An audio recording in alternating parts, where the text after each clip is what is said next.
At the gallop! Ho!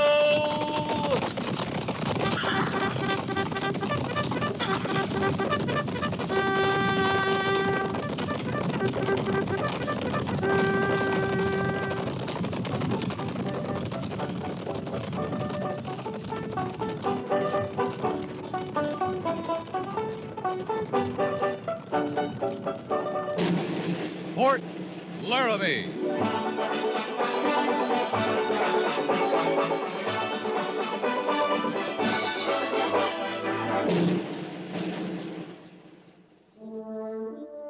Fort Laramie, starring Raymond Burr as Captain Lee Quince.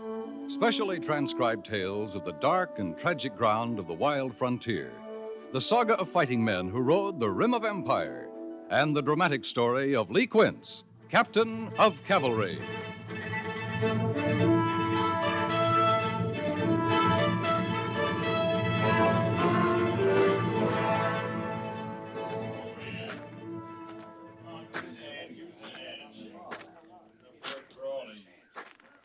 Sergeant? Yo! This one's fresh killed. And fresh skinned, sir. How many buffalo we found this way? Well, we come on 10 with this one. The men are fanning out looking for more. They wouldn't be far away if there are more. They're right dumb, aren't they, Captain? Buffalo must be the dumbest critters they is. Well, couldn't call them crafty, but they're half blind. Can't see trouble when they're heading right into it.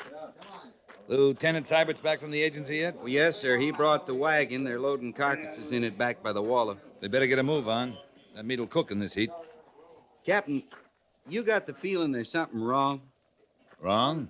Well, I seen Injuns kill buffalo before, lots of them. But I never seen them leave this much meat on them. Maybe agency life is making them lazy, Gorse. Maybe their bellies are too full. Now, you don't think that, Captain. I sure don't. I'm going to talk to Mr. Seiberts. Oh, are all of them cut this way? I think so. I didn't rightly study them, though. Then study them. All of them. Let me know what you find. Yes, sir.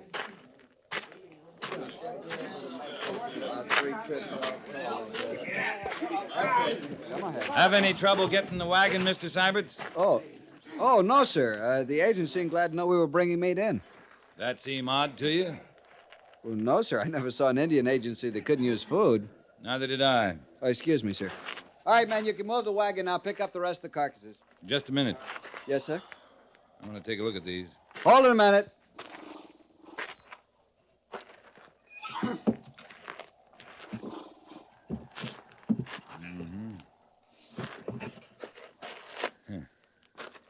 All right, men, carry on. Yes, Captain. Get there! Yeah! Come on! Yeah! A lot of waste there, sir. Yeah. Yeah, a lot of waste. How far to the agency? About 5 miles? That's right.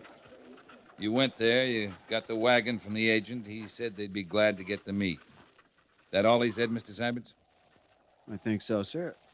Oh, one thing he said when we first rode up. Yes?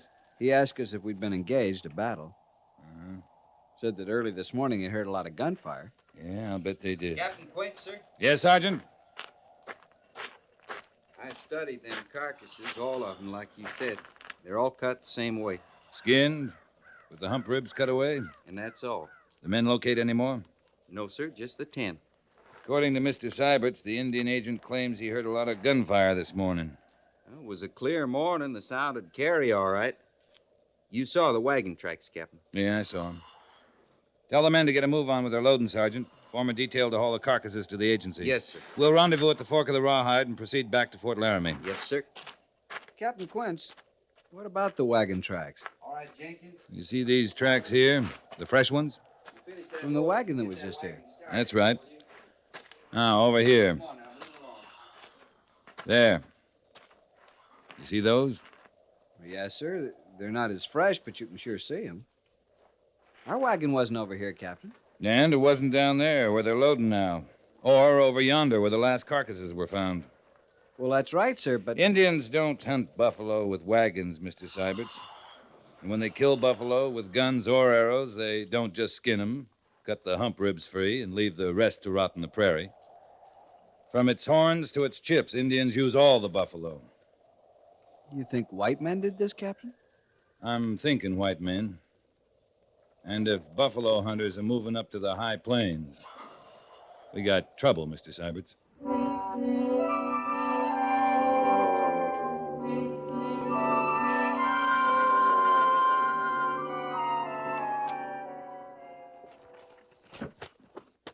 That's reservation land, Captain. That didn't make much matter to them, Major. You seem very sure this is the work of buffalo hunters, not Indians. If it's Indians, they'd change their whole tradition of hunting buffalo and killing them. I tell you, these were fresh killed. And the only meat gone was the hump ribs. Well, that's the best meat. Yeah, to you and me, yeah. But the Indians eat everything on the buffalo, including I know, Lee, I know. what they don't eat on the spot, they take with them, even the horns. Always use the horns for tools, implements, don't they? Yeah, always. I still hope you're wrong, Lee. It's a small hope, but it's there. I'd like to be dead wrong. But I saw too much. And the Indian agent heard too much. The battle? Remember Texas? You get a clear morning, you could hear those buffalo guns roaring for miles. Enough of them sound like a pitched battle. Wonder if they're still packing those old Sharps 50s. They're awful heavy. Gotta be. They shoot ounce slugs, 125 grains of powder, 600 grains of lead, sometimes more. And the Army struggles along with 450 grain slugs. Well, we're not killing buffalo. No, we're not. You know the position the Army's in as well as I do. White men aren't allowed on reservations to hunt, to mine, to anything. We can warn them if we see them before they move into Indian territory. If we catch them there, we can run them off or bring them back to the guardhouse. But we got to see them first. We may not see him, Major. Until it's too late, we may not ever see him. And then the Army will be in another position. What other position? Fighting a war.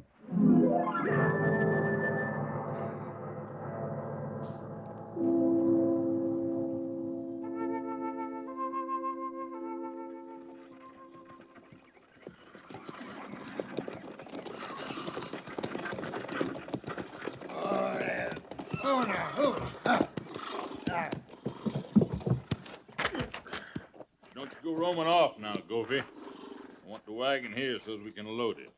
Awful hot just sitting here. Well, you set, you hear?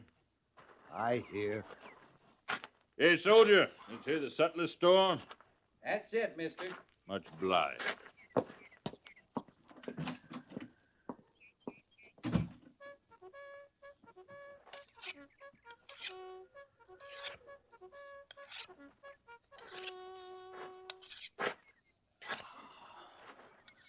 Well, now, you got yourself some knife there, ain't you?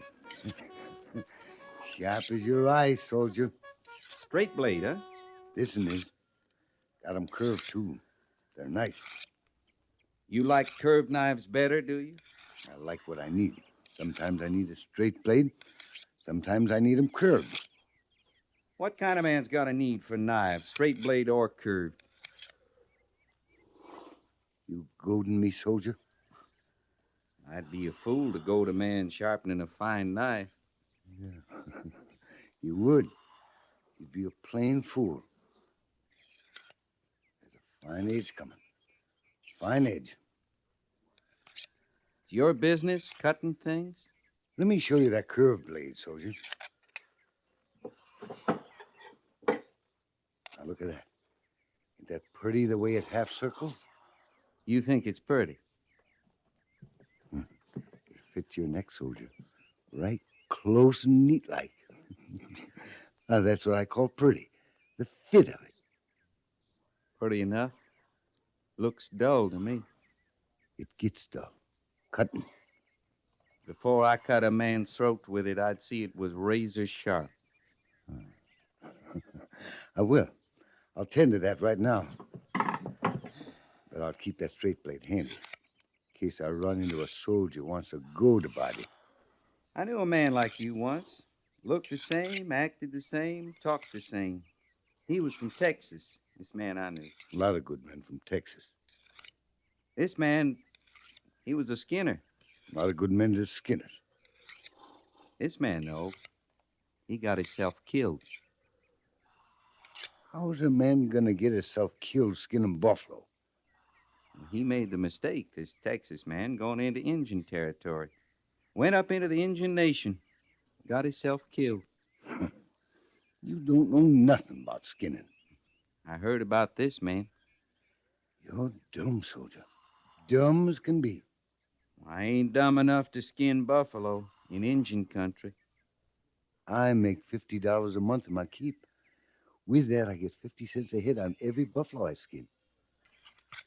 You do it fast, mister? The faster I do it, the more money I make. I'd sure admire to see you at your work. Yeah, you would. I would. I never seen a real good skinner at work. You ain't? You wanted to please a body, you could tell him how you set about your work. You thinking about turning skinner? I don't think I got the gift for it. Of course, I'm a willing hand and all that. How are you on thinking? I'm not too good, to tell the truth. You might make a skinner at that. The thinking part, what's done of it, that's the hunter job. Old Jake Cuppy there. He's got to find the herd, do the shooting. Jake Cuppy? In the sutlers, he's buying lead now and powder. He's got a line on a big herd. Where? What do I care? A big herd, soldier. He'll get me there, do the killing. All I got to do is traipse after him and skin him. You was going to tell me how you manage that. You see, you work with a good hunter. That comes first. Old Jake Cuppy, he's good. He shoots them right in the lights. Lights? The lights, the lungs. Now, here I thought a good hunter'd take aim on his heart. The heart? No. You hit one in the heart, even square in the heart. He's going to run all over on you before he dies, charging around, pawing the earth, carrying on. Don't need a skinner wasting himself moving all over. I can see that. You hit one in the light, soldier. He may take a step or two on you, but no more than that. He drops right on the spot. Know how I mean? A skinner don't go to first one spot, then another. Well, he don't waste himself, I understand. And the gift you talk about. I got it for fair. I come on him. And first I rip him down the belly from the throat to the tail. With a straight blade? More than likely, yeah. Then I cut down each his legs. Go around his head, clean up to his ears. Listen here. I figured the curved blade there. And now myself, I don't bother with the rest of the head. I right away set to roll the skin back. Just first started. Then I draw a rope tight on the little flap of his neck that's free, see? Uh-huh. And I make the other end fast to the team, and I kick them up. Then pulling that away, shucks that hide right off in that animal. That's a sight. I tell you, that's a sight. I just bet it is. 50 cents. Every time I do it. I skinned as high as 50 buffalo a day. Now, that amounts to... Well, old Jake Cup, he usually does that counting up for me. I guess you think a lot of Mr. Cuppy, huh? What I got to think of him. I like skinning, soldier. That's what I like. You putting up here at Fort Laramie a spell? Tonight, anyway. Maybe longer. What do you care? As long as you're here, I just want to learn all I can from you, that's all. It's a good life. A lot of good men as skinners.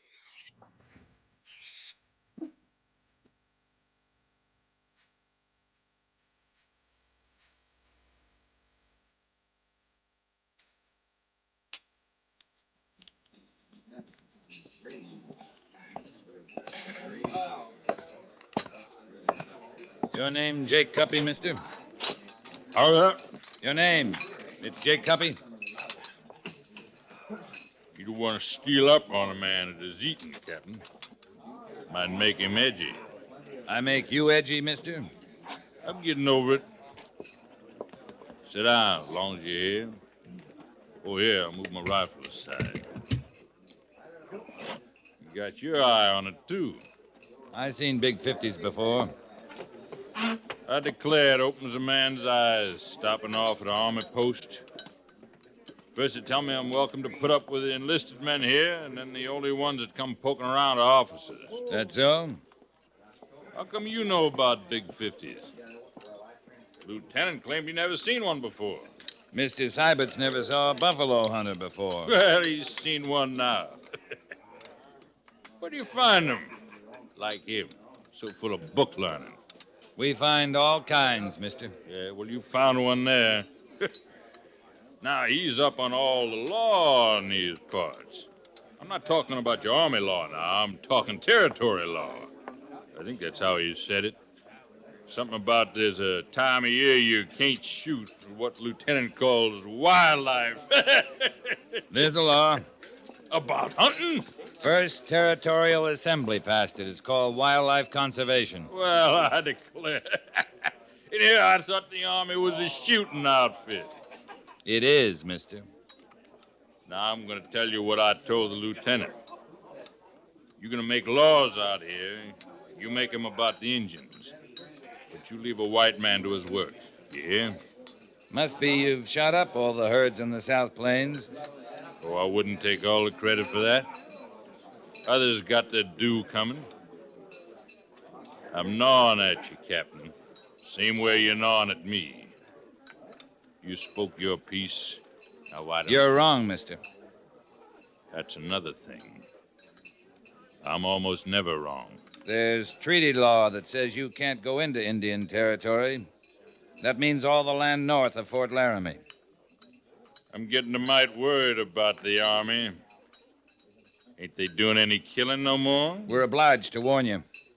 If you do go in, we can't protect you. I just don't recollect asking for any protection. You ought to come along, Captain. This hunting's for a real sporting man. I saw some of your slaughter the other day. That's real sporting. Now you hear me what I say. I get paid on how many buffalo hides I ship. That's fine. Now then, folks in the East are developing a taste for buffalo meat. All I gotta do is get it to the railroad. And that's fine. I get paid for that, too.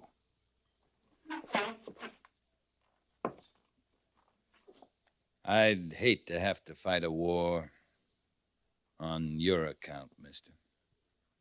Maybe I'd be on your side. I'm good at shooting. I tell you what. You figure a price on Injun hides, Injun meat. Maybe I will be on your side, Captain. This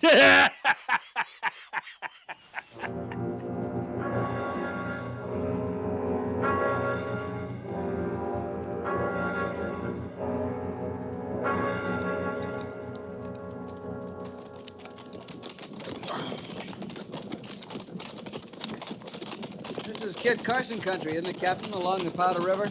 He was up here, sure. All along the bottoms of the Powder. It was black with buffalo then.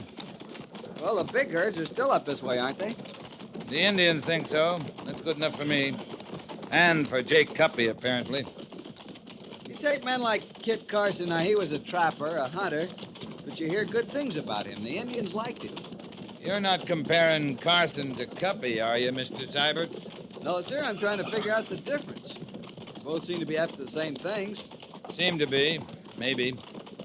The early trappers, the hunters, the mountain men, they learned a lot from the Indians. Made friends with them, like you say. But more, they came to hunt like Indians hunt. You mean they hunted as they had need? More of that, they knew what conservation meant even then.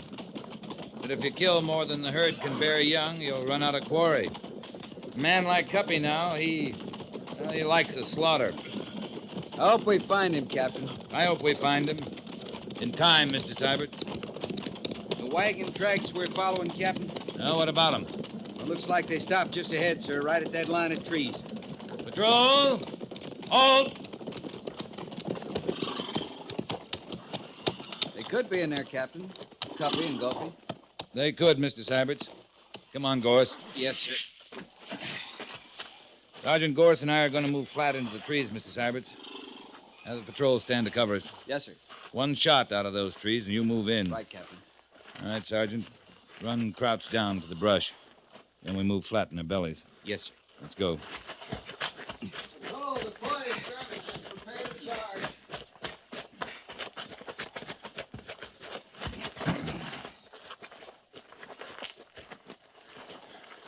Them high-bed wagons like Goofy had, they move through here better than we do, Captain. I can't see Cuppy making a camp here. I can't see him coming in here over the Army's warning. Just about to the trees, Gorse. Now, don't straighten until we're in them. Yes, sir.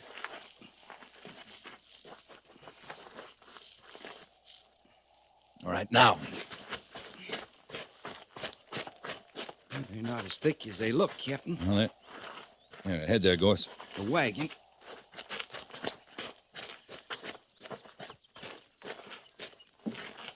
It's Goofy's wagon, all right. Some hides here in the bed. His team's gone. Must be thinking to drag the hides back here. From how far away, I wonder? I don't know. I'm trying to figure 'em, Captain. I can see they might hide the wagon so as we couldn't follow its tracks, but we can track horses' hooves just as well. Not this way, Gorse.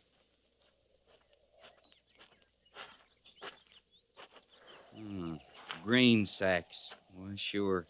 Yeah. You fix grain sacks to their hooves, it muffles the sound, leaves almost no hoof prints. They're smarter than they act, Captain.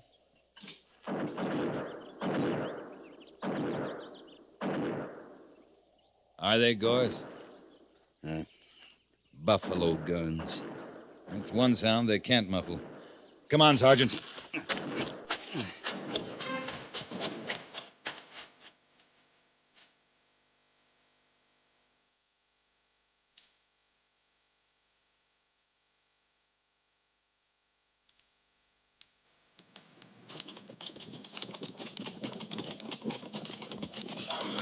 We've ridden 5 miles at least, Captain, and no sound to guide us for the last 3. Don't need sound with sign like that ahead, Mr. Syberts. That brown haze like dust? It is dust. Means a big herd. Probably been stampeded. There's bottomland just after that rise where Clear Creek feeds into the Powder. We'll make for that. Yes, sir. At the gallop! Ho!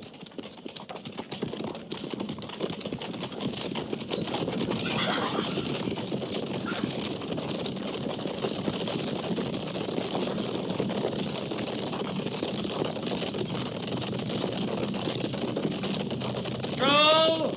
Halt!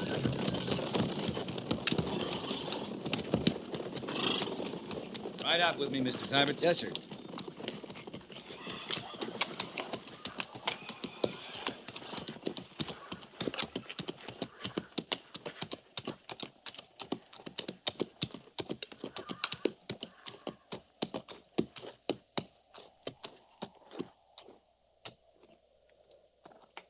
Captain, look. I'm looking, Mr. Syberts. I said it was a big herd. But it's like a massacre. Must be 1,000 buffalo. It is a massacre. That much killing of anything without cause, it is a massacre. Well, Jake Cuppy, he couldn't have shot them all. He could shoot enough with Goofy helping. Likely the rest were stampeded to death. Slaughter, that's all you can call it. I don't see how it could happen, so much of it. Buffalo don't have much eyesight. They count on smelling signs of danger. Cuppy's trick is to shoot from far enough away so they can't smell him. We better go down there, Mr. Syberts.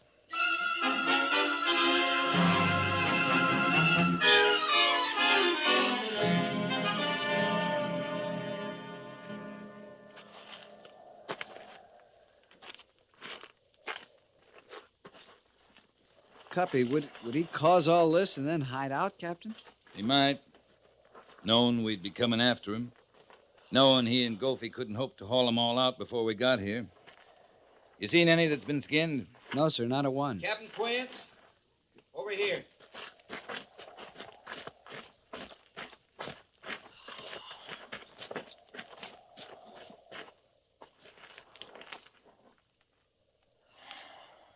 Well, now. That explains a lot of things. I come on their horses first, down further. They're shot full of arrows, too. Both of them are still warm, Captain. They haven't been dead long. 1,000 dead buffalo. 2 dead men. That's a lot of death. A lot of waste. The Indians must still be around, Captain. Yeah, they'd still be around. Up in the hills, likely. Those arrows, they're in Cuppy and Gophie and the horses, but not the buffalo.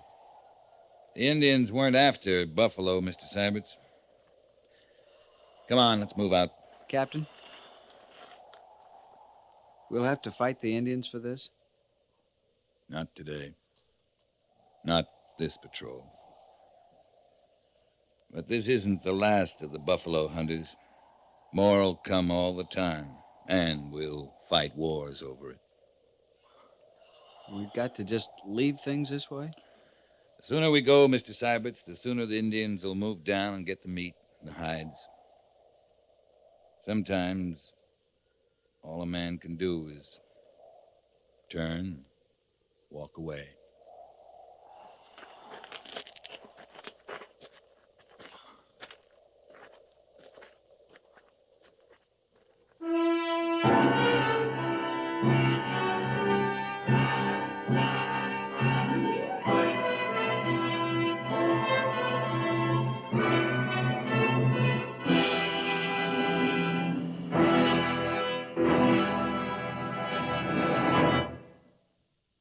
Fort Laramie is produced and directed by Norman Macdonnell and stars Raymond Burr as Lee Quince, Captain of Cavalry, with Vic Perrin as Sergeant Gorse.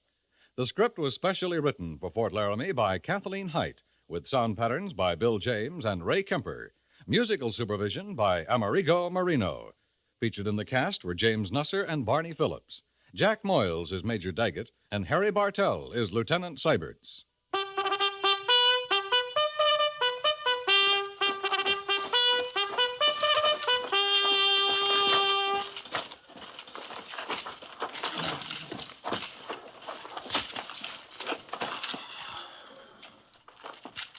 Company, tension! Dismiss.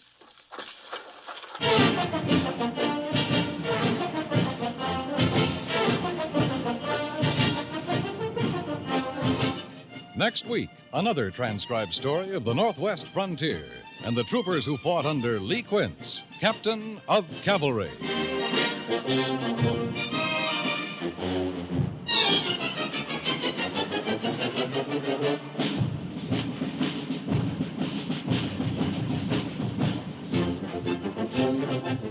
Have you a youngster of school age? Right now, for the new fall term, parents and citizens will discover that the enrollment in their community schools has increased tremendously. That means an acute shortage of teachers, schoolrooms, and supplies. Help your youngsters and others in your community by joining up with your local civic and educational groups. Act now to correct the great shortage of teachers and equipment. CBS Radio urges you to help make your community schools fit for your community's youngsters.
At the gallop!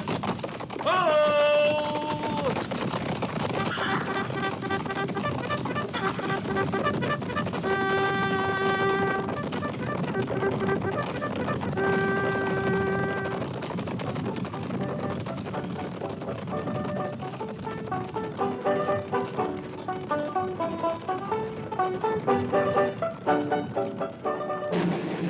Fort Laramie.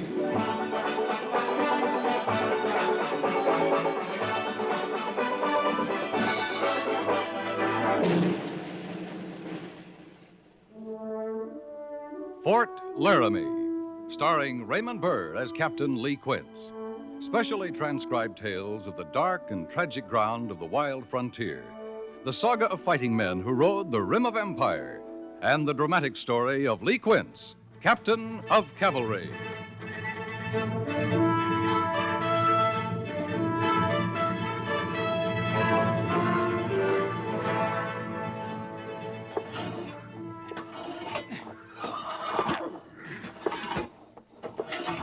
I think maybe I'm wearing thin on this stable detail, Beam.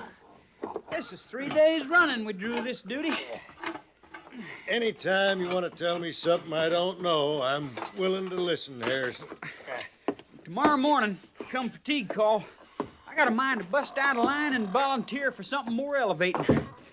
I don't see how there's a job on this post more elevating than readying up a stable. You ain't ever got a complaint, have you? There's a long list of things I ain't never got, Harrison.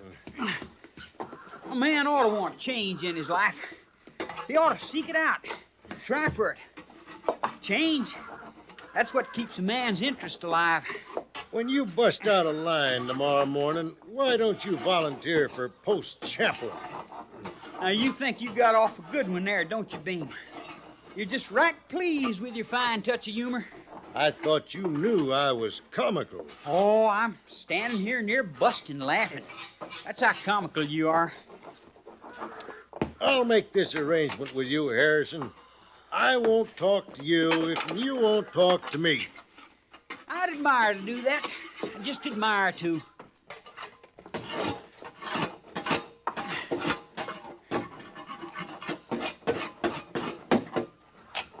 Beam? Now, come on, Beam. You hear me all right. That's one of the shortest arrangements I ever had. Yeah, well, let's rest a spell. I'm agreeable. Rest a spell. And have a chaw. You're getting more likable, Harrison. No sense in us going at each other. Working as close as we do, living as close. I want to make friends with you, Beam. Starting when? This minute. You ain't one for ceremony now, are you? Couple of good friends, where we are. It's only right we should rest a spell and have a chaw. I'm willing. You, got a chaw, ain't you? You talking about tobacco? Of course I am. I can't call a time I had a plug tobacco. You lying to me, Beam. Now, we being such good friends the way we are, why should I lie to you? You chawing, ain't you? Been chawing all morning. Well, sure, I'm chawing. You ain't chawing tobacco. What are you rolling around on your tongue? Shifting one side of your mouth to the other. Knickknack. Say that again. Knickknack. You being comical again, Beam. You're just a boy. I keep forgetting. You don't recollect the war much. I recollect the war better than I recollect that whatchamacallit. It's bark. Injuns taught us Yanks about it. Red willow bark, I think it is. Anyways, they'd cut it deep from the trees, cut it into shreds. They used it most for smoking. You cut into any red willow trees up here on the high plains, Beam? Well, not me. But last time we was down on the agency, I got me some off a squaw. I swear you're lying to me. Why, here, in my pocket. Help yourself. You hankering for a chaw? Makes one. Well, it's dry as sand. Well, you got to work it some. Oh, yeah. Yeah. Tastes funny. Hey. You sure this stuff's off a willow tree? Red willow. Or how come they look so pleasing and taste so bad? Well, I didn't say it was good. You wanted a chaw, I obliged you. Yes. Yeah, I said you was just a boy. When sometimes I'm hungry, I don't eat a polecat 'cause that's all I got handy. You got a taste for tobacco. Why don't you buy yourself some? The sutler keeps a fine line. A Bull Durham, seal in North Carolina. You know why I don't buy. I got no money. Same as you. Same as every trooper on this post. That paymaster ain't been through here in 4 months. And before that, it was 6. No money. Pliny, he won't give me no more credit. You ain't all alone, you know, Harrison. Ain't nobody been paid in 4 months' time. I'm gonna do something, Bean. I don't rightly know what it is now, but that Pliny, he's gonna give me some more credit somehow.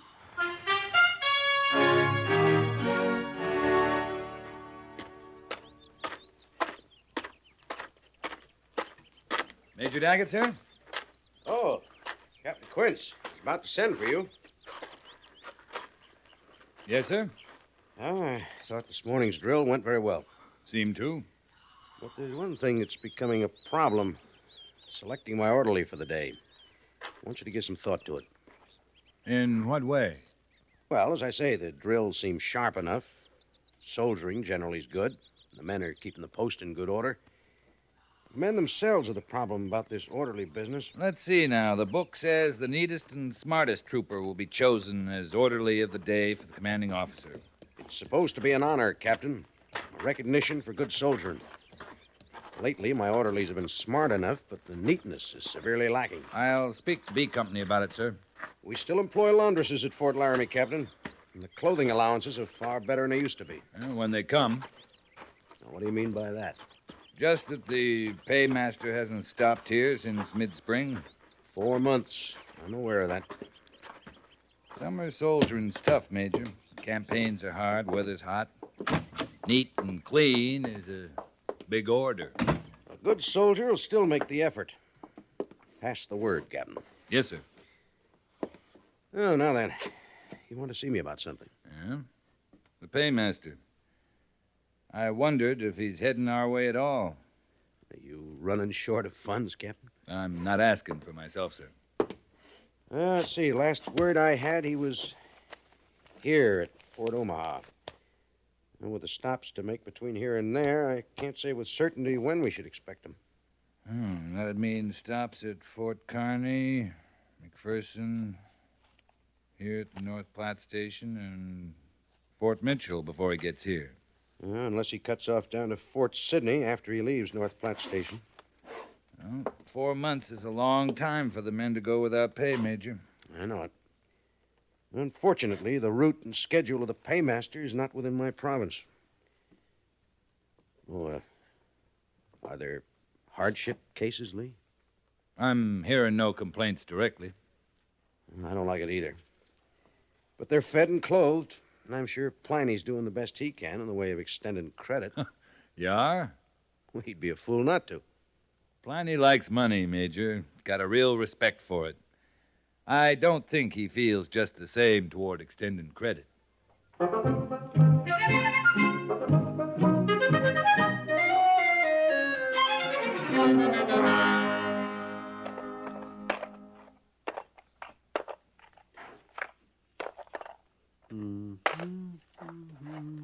Yes, that's... well, I don't know. That's not enough. No, that's not nearly enough. Oh, I might want to put it in a safer place, though. Yes, I might want to do that. So I'll just put it in these sacks here. Well, yeah, it feels good there.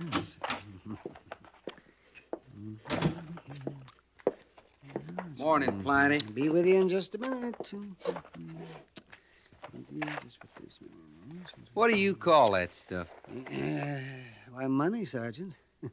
Yes, money. Oh, now, Pliny, you don't call that money. You get alone with a couple of sacks of that, and you know blame well you call it sweetheart or something loving like that. Oh, that's not true. No. I call it money. No, really, I do. Money.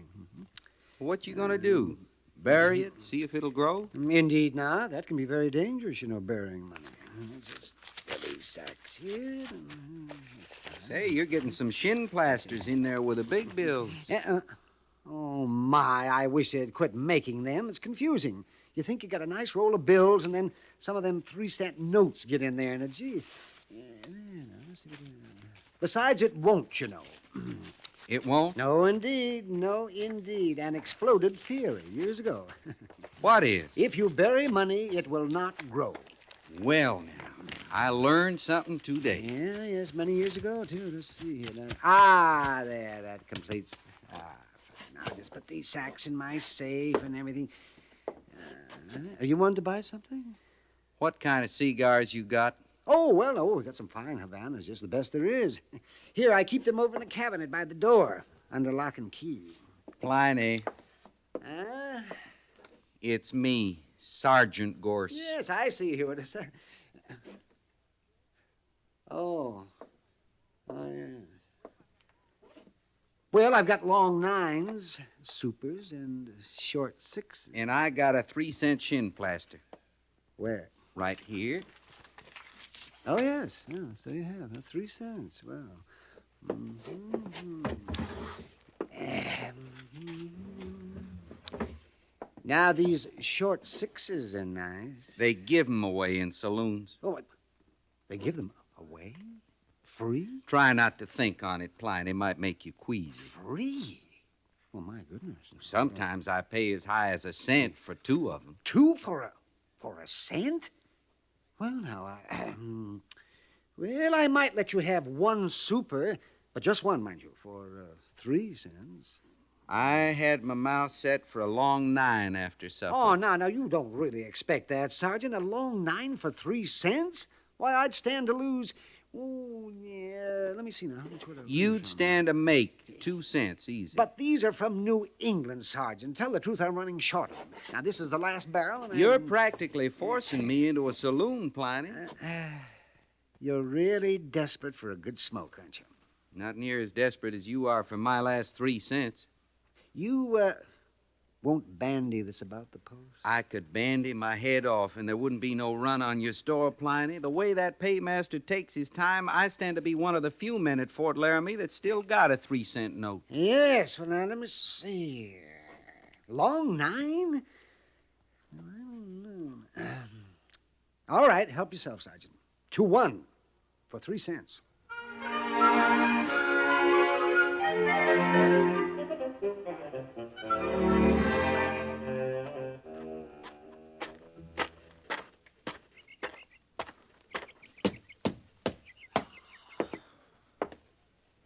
Afternoon, Mr. Sabbats.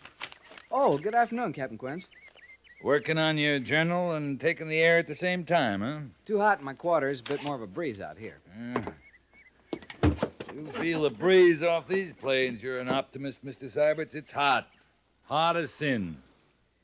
Wonder if it's this hot where the paymaster is. Not near as hot as where most of the men wish he was. Oh, I didn't mean that, sir. I did.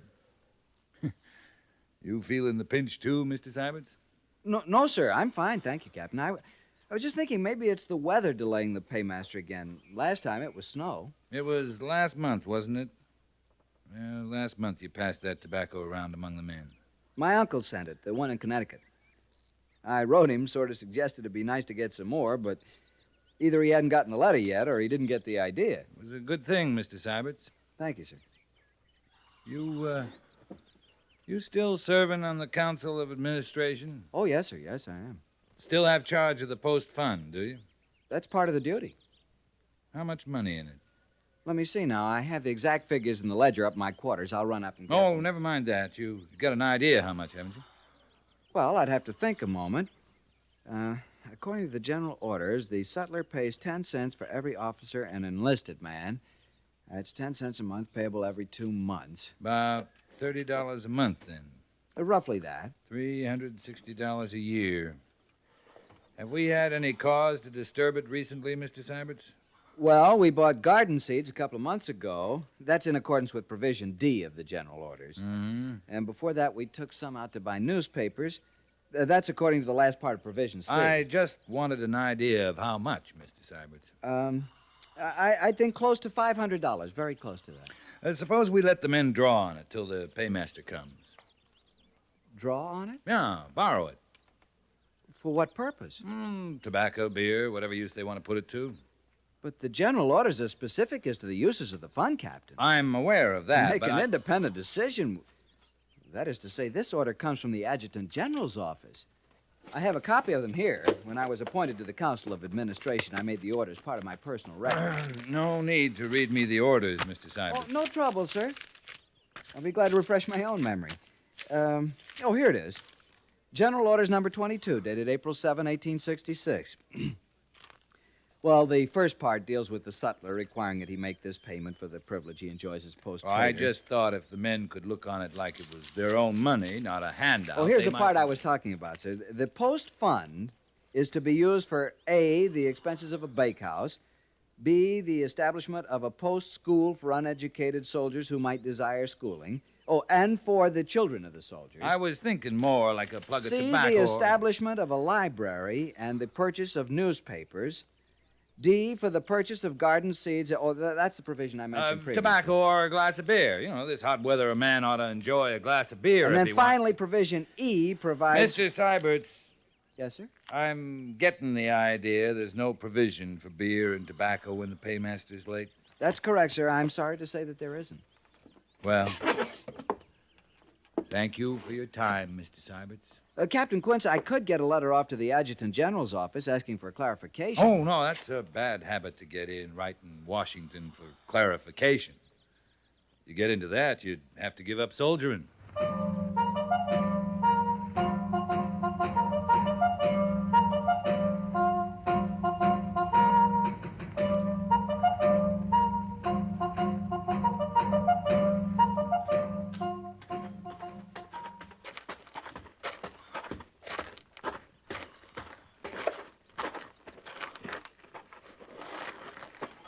I think maybe I'll go face him alone, Beam. You could linger outside here, in case I needed help or like that. You got a scheme. I want to hear what it is. I had a scheme I wouldn't mind telling you. First thought comes fresh into my mind. I'm going to say it to Pliny. Sometimes the first thing I think is best. You want to take some knick-knack before you traipse in there? Might work up your courage. I want no such thing. You linger here now.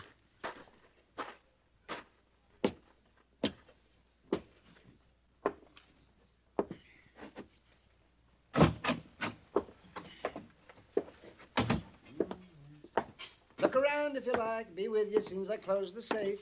Take your time, Pliny. There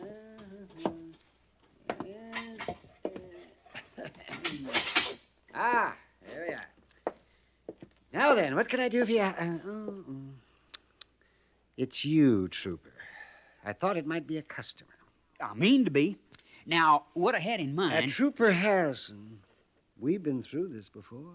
Many times. Oh, any number of times. We have no such thing. Not this Credit. I've been extremely generous about extending credit. Not recent, you ain't. Oh, but you're wrong. Last evening I was looking over my accounts. Now, the paymaster is 4 months late, as it is. Now, I know that without looking into my accounts. Hear me out, boy. Now, hear me out. Well, I discover that if you give me your full 4 months' pay, we'd still have some accounting to do, you and I. You think I'd come in here, face the shame of asking your favor, if it wasn't real important? Well, I don't know, would you? A man's got his pride, Pliny. Yes, I suppose so. And next to a man with good credit, give me a man with pride. Every time. Every time. It's my ma, Pliny. My old gray-haired ma. No. Oh. Guess you know how I feel about my old ma. Well, of course I do, indeed. Of course. Your old ma. Why, sure. Well, now, she's got a big day coming real soon. And it come to me... Say, another big day? What do you mean? Well, last night, you remember the accounts? I noticed she had a birthday just a few weeks ago. She did? Yes. Oh, we got up a nice selection of gifts for her. Half a dozen plugs of tobacco. And it seems to me we tucked in some cigars for Mother. Fine Kentucky woman, my old ma. Oh, yeah. And the month before that, on her birthday, we bought Mother 2 jugs of whiskey and a pipe. Well, now, you recollect about them jugs. Remember they got broke over in the barracks? That's right. Got broke, and not a drop of whiskey reached the floor. Oh, yes, I remember that. Oh, yeah, well... when is Mother's birthday this month? Oh, now, it's not her birthday this time, Pliny. It's... This time...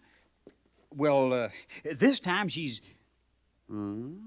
She's, You're having a baby. A baby. Oh. Mother is having a baby. Oh, my. Fine Kentucky woman, my old ma. Yes, isn't she? Oh, we'll want to do something about that now, won't we? Well, yeah. I thought we'd get up another batch of plug for some cigars. And this time we'd take special care of them jugs don't get broke. Oh, all the care in the world, yes. For Mother. Yeah, I'll give you a hand. You want to start putting everything together? Yes. Yes, I'll just get you done. Yes. What you doing? Here, now, you write down Mother's address. Write it down for what? For the parcels. My goodness, we're not going to take any chances this time. No, sir. I'll march these to the post office.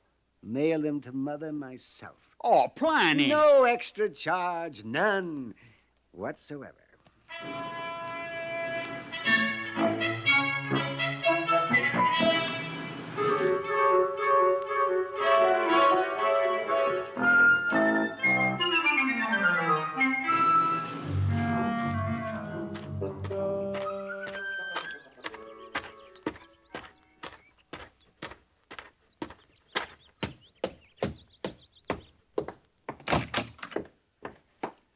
Captain Quince reporting, Major. Oh, sit down, Captain. Well, thank you, sir. Well, I guess this is the news we've been waiting for. The paymaster? He's at North Platte Station awaiting our escort. You want the duty, Captain? It's all right with me. Pick your men. Leave as soon as you can. Yes, sir. If things go as they should, you'll be back here by late Friday, right? Right. Well, good luck, Captain. You worried about the escort, Major? Of course not. You know what I'm worried about. Yeah. Well, I'll stop in Laramie Village if you like. Warn them to get ready for attack. I suppose I could double the guard starting Friday night. But it wouldn't be fair, would it, Captain? Wouldn't do much good either. Maybe just have the officers stand by as usual. That's all we can do. Well, move out, Captain. Yes, sir. 4 months' payroll for 300 men. Well, you might not have a problem, Major. We always do. I don't see how we can avoid it this time. Well, maybe we'll be lucky. Maybe we'll be hijacked on the way back.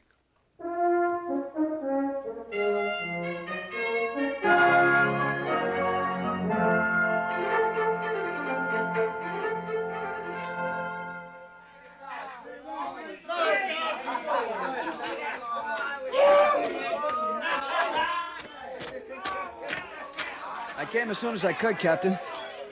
I never saw anything like this in my life, sir. Quite a sight, Mr. Syberts. Are all the men accounted for? They won't be for days. Some of them we may lose entirely, Mr. Syberts. You mean desertion? A few. Some of them just been waiting for money enough to get out of here. I've got a fresh new batch to tend to. Oh there. Well, I think this is the last from the village, Captain. Well, they look kind of limp.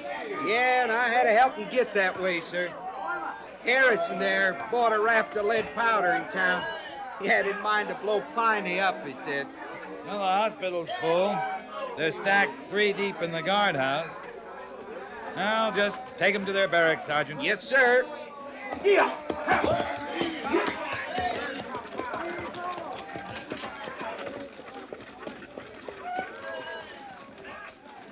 Mr. Syberts, Yes, Captain? there's still a guard around the powder magazine? Oh, yes, sir. Major Daggett's directing that personally. Good. The men, they wouldn't bother the powder magazine, would they? They might, Mr. Syberts. Might blow up Fort Laramie, or they might just pool their money and buy it.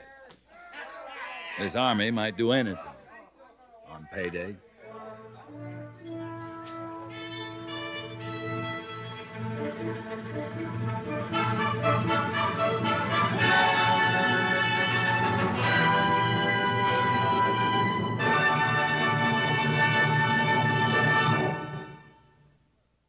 Fort Fort Laramie is produced and directed by Norman Macdonnell and stars Raymond Burr as Lee Quince, Captain of Cavalry, with Vic Perrin as Sergeant Gorse.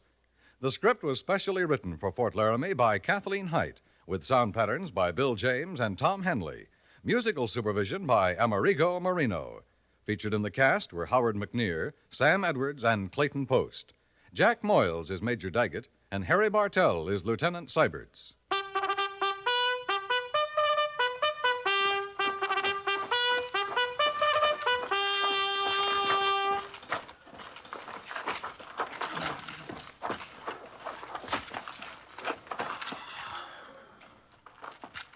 Company, attention! Dismiss.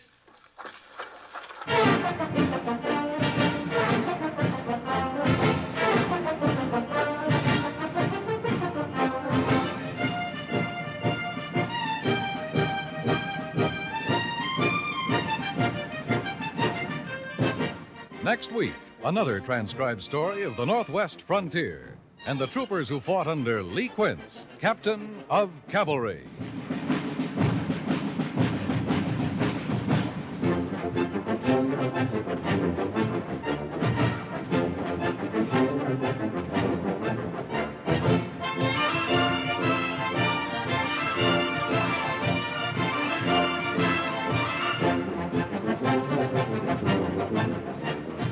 This is Norman Macdonnell. 67 years ago, as the first hint of autumn stole across the Laramie Plain, the decree was issued to close Fort Laramie as a military post. It was a routine order couched in the clipped, impersonal language of the Army. Fort Laramie had served its purpose: close it down. Put a period to a chapter of history, put an end to an era. That's what the decree really said. For the abandonment of the fort on the Laramie marked the closing of the frontier. The story of Fort Laramie is a monument to ordinary men who lived in extraordinary times, of a land that was new and untried, as cruel as it was beautiful. It's the story of small numbers of men with good in them and bad, heroism and cowardice, honor and dishonor. Ordinary men. Ordinary men whose enemies were the rugged, uncharted country, the heat, the cold, disease, boredom, and perhaps, last of all, hostile Indians. Men lived at Fort Laramie and men died there, of drowning, freezing, typhoid, smallpox. Some may even have died from boredom. But it's a matter of record that in all the years the cavalry was stationed at Fort Laramie, only 4 troopers died of gunshot wounds. And so we mark the 67th anniversary of the closing of Fort Laramie, glad of our chance to reopen it, to tell the story of a proud landmark of the Old West and the ordinary men who served there.